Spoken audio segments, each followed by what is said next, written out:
बचपन से ही sports taekwondo में इंटरेस्ट दिखाते हुए और किंडो को 7 साल से सीखते हुए जिमिन ने फैसला लिया था कि वह दुनिया का महान तलवारबाज बनेगा। और एक बार जिमिन जिसे शुरू में एहसास नहीं था कि वह डांस में अच्छा है और अपने दोस्तों के बदौलत डांस सीखना शुरू कर दिया।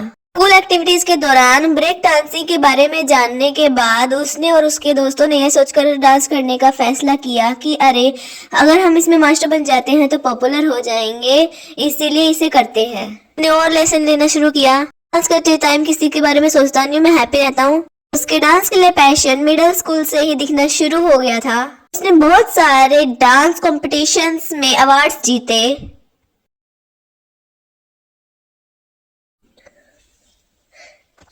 एक दिन गायक रेन का प्रदर्शन देखने के बाद जिमिन ने सोचा मैं भी ऐसे ही ग्रैंड स्टेज पर खड़ा होना चाहता हूँ, मैं भी सिंगर बनना चाहता हूँ। 15 साल की उम्र में जीवन बदलने का फैसला लेते हुए जिमिन ने अपने पापा से कहा, पापा मैं गायक बनना चाहता हूँ, प्लीज मेरे पे ट्रस्ट करिए।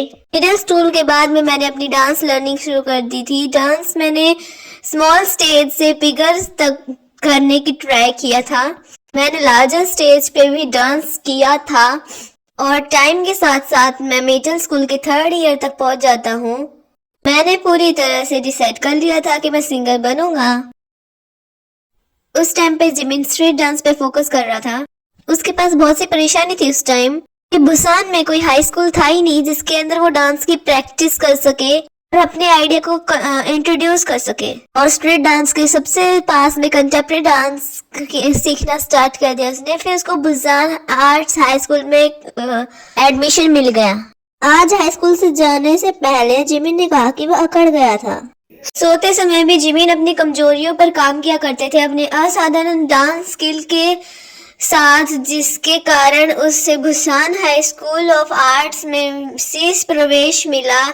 वह अपनी पूरी हाई स्कूल यात्रा में बाहर खड़े रहते थे। सभी बच्चों के विपरीत जो केवल एक विषय पर ध्यान देते थे वे सभी विषय पर ध्यान केंद्रित करते थे। इसीलिए उन्होंने कंटेम्प्रेरी डांस पहले ही सीख लिया था और उसे अपना मजबूत कर लिया था और उन्होंने पहले ही अपने पॉपुलर डांस स्किल को बेटर बनाया। एक दिन जब जिमिन बड़े मंच पर जाने के लिए तरस रहे थे तो उनके टीचर ने बिग हिट ऑडिशन का सुझाव दिया। वे ऑडिशन के लिए गए। जिमिन ऑडिशन पास करके वह बोलता है कि मैं एक मैन के हिसाब से बोर्न हुआ हूँ और जैसे मैंने ऑडिशन पार किया है मैं एक बेस्ट सिंगर बनना चाहता हूँ। और कंटिन्यूअस एस्पिरेशन की ट्रेनिंग वाली लाइफ बहुत ही चैलेंजिंग थी।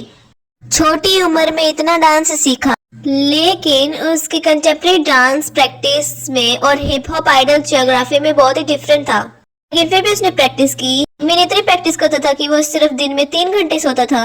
वो एक बार और प्रैक्टिस करने आया छत पर। उसका डे ऑफ था तब वो प्रैक्टिस रूम में जाके अपनी इनफ प्रैक्टिस करता था।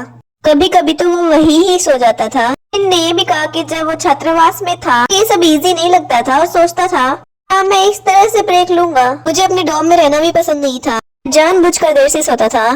मेरे छुट्टियों के दिनों में प्रैक्टिस रूम में ही प्रैक्टिस और रेस्ट करता था। मैं वह एक थॉट से रहता था, एक बार और प्रैक्टिस।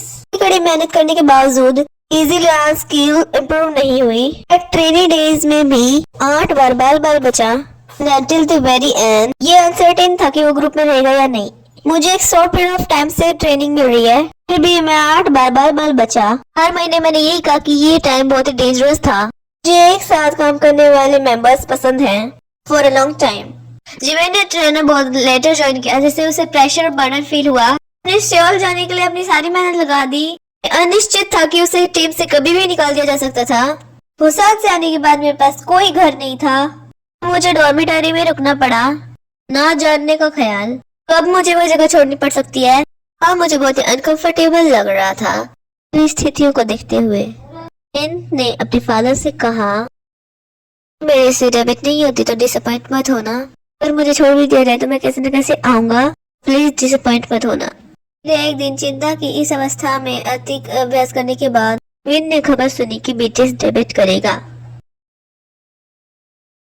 सरप्राइजिंगली जिमिन को पता चला कि वो अपने बीटीएस के लास्ट मेंबर के तौर पे डेबिट करेगा और उस मोमेंट पे इस पहेली का आखिरी टुकड़ा अपनी जगह पे आ गया।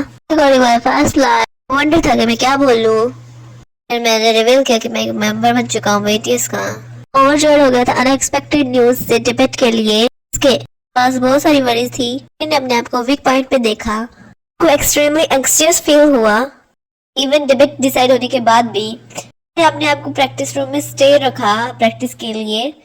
सिंस बनने से पहले उसने कभी अच्छे से गाना नहीं गाया। और मैं इस बाकी का अगले एपिसोड में, वरना ये बहुत बड़ा हो जाएगा, अगले एपिसोड में बताती हूँ जिमिन की आगे की लाइफ स्टोरी।